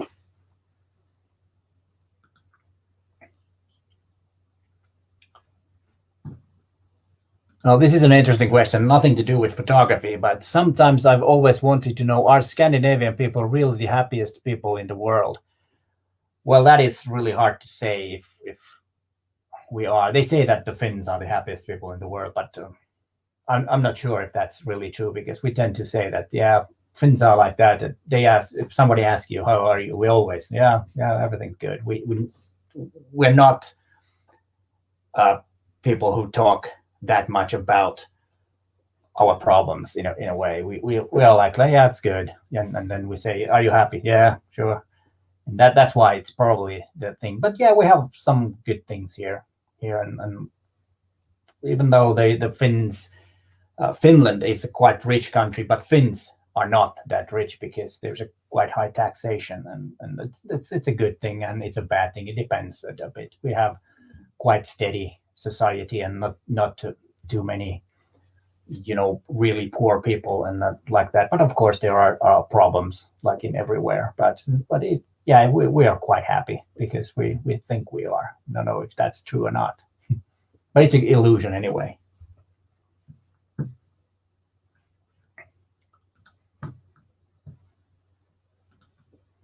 Back in the film days, what was your favorite film, like Kodachrome? I used to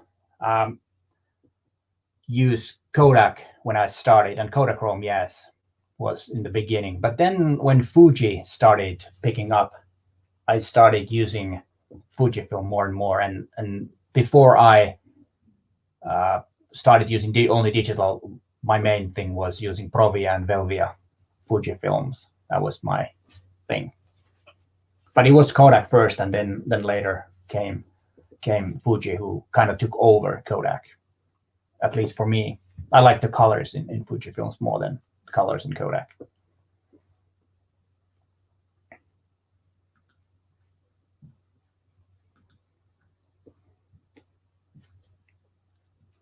I'm almost sure that the happiest people are the Spanish. That's why we have so many visitors. Yeah. Yeah, sure. I don't argue with that. I think I would be happy if everybody was the happiest one in the world.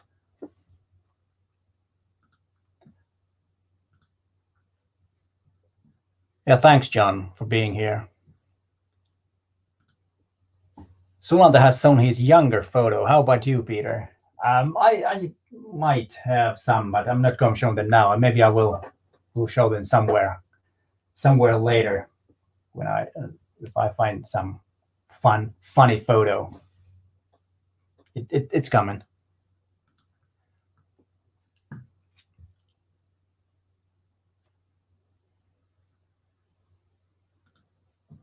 What kind of reactions from people when street photographing? Still happiest people. Yeah, it is quite free to photograph, and people usually don't get offended of if you take a photograph in the streets. But of course, it's changed a lot in 10 years because of the social media, and people are more concerned about where that photograph will be published, and that's why it's a lot harder. But I don't know if you watched my latest video when I was doing street photography, not that street, well, you could call it street photography with the M10 Mark II and the 17mm. There's one street portrait that I took, and usually that's the way it goes. If I, ask, can I take a photograph? 99% people say, yeah, why not? Sure. So it is quite easy, but I haven't done that kind of photographing that much lately. So, but in my latest video, I did one photograph like that, and I might continue doing that, but and also making video about it. I haven't really figured out how to do that without the video photo or making the video interfering with the actual act of photographing. But I might do that when the spring arrives and it's more pleasant to move about.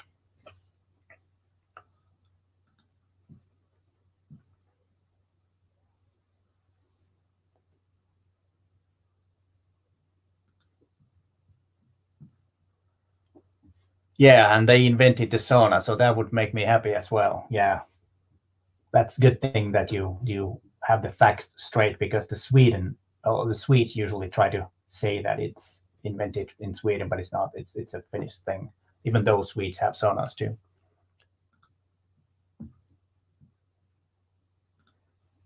And when you go out shooting, do you usually combine still shots and video? If I'm just going out for shooting, I don't usually do video, but of course for YouTube I do also combine videos on that, and it's of course a bit different thing. You have to consider to do different things. We've done some collaboration with Matti Sulanta sometimes, but now it's a bit harder, so that the other one, for example, he's been my for videographer when I'm doing some street photography or photography in general, and that we haven't done that for a little while. One reason is because of the situation with the virus. When it's get better, I hope we can do that in the summer. No, excuse me. And let's see.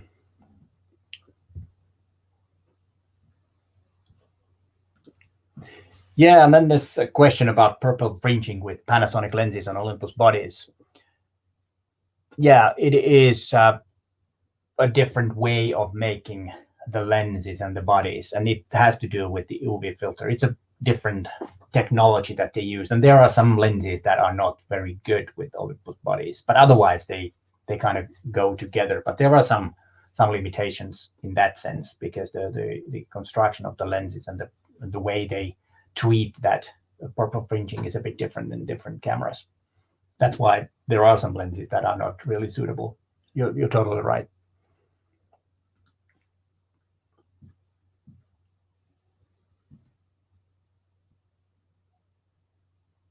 Yeah, this is always interesting and an important thing. That have you tried anything new with your photography that has become a new interest you will carry on with? Mine was street photography using a telephoto lens. What I have actually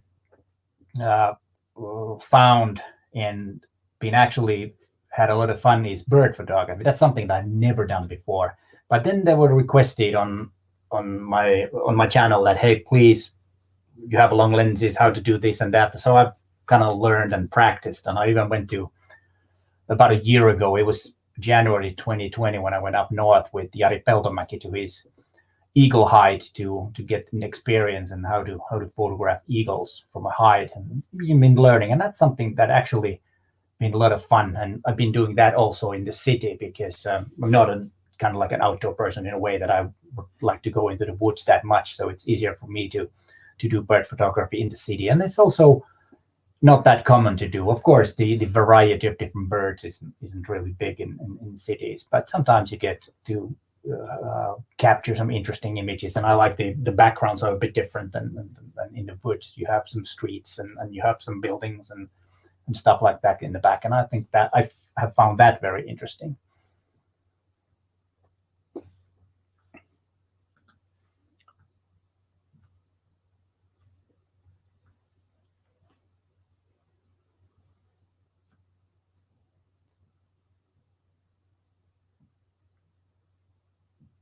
Let's see.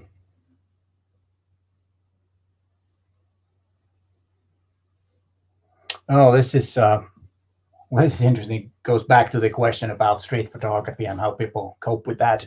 Something that happened to me. I live in Germany, and once photographing the reflection on the headlights of a car on a road, a car stopped, turned around, and angrily told me to delete it.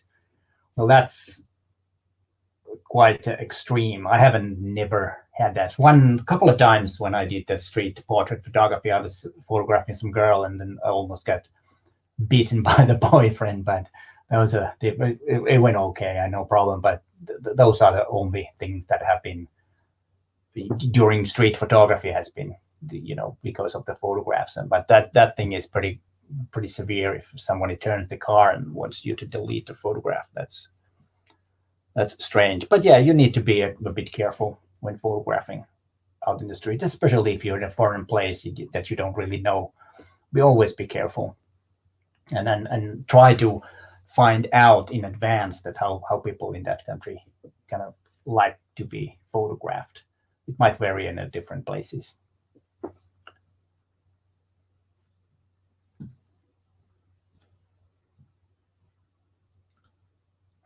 Yeah, street photography seems to be what people do when they live in an urban area. Yeah, it's a natural way of doing it. I think it's quite fun. It's not that easy because it's been done so much, and we have all these great masters from way back who have been doing that many years and are really great. So to kind of like top that is really hard, but it's fun, and there's lots of things going on, and it's not that dependent on the light and stuff like that. You can go anytime. You can go out to the city and you can find something to photograph. Of course, maybe if you go landscape photography to try to do landscape photography, you can find anything, or every time you can find something. But I don't. So, but I can find something to photograph in the city if we just go out and you can find it.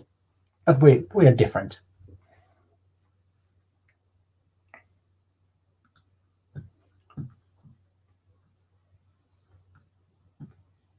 Yeah, thanks, Frank, for attending. My pleasure.